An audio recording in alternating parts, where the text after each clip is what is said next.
হঠাৎ করে ব্রিটিশ নাগরিকদের জন্য বাংলাদেশ ভ্রমণের ক্ষেত্রে নো ভিসা রিকোয়ার্ড বা এনভিআর ফি বাড়িয়েছে লন্ডনস্থ বাংলাদেশ হাইকমিশন। পূর্ব ঘোষণা ছাড়াই গত 5 ডিসেম্বর এর ফি বাড়ানো হয়েছে 24 পাউন্ড। পূর্বে এনভিআর এর ফি ছিল 46 পাউন্ড, যা বর্তমানে বাড়িয়ে করা হয়েছে 70 পাউন্ড।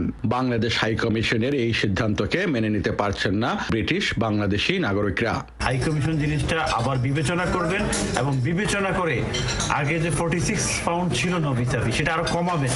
তারা ফিস বলা এটা আপনার দেশের উন্নতি বলে। I don't see any problem.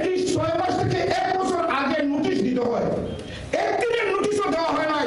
অনেকেই বলছেন কনসুলার বিভাগের মূল অফিস একটি দুর্গের মধ্যে, যেখানে উঠতে নামতে সমস্যার সম্মুখীন হচ্ছেন বয়োবৃদ্ধ ও শিশুরা। ওভারঅল সার্ভিস ভালো নাই, টুডে আপনারা দেখে সার্ভিস একটু বেটার হয়েছে।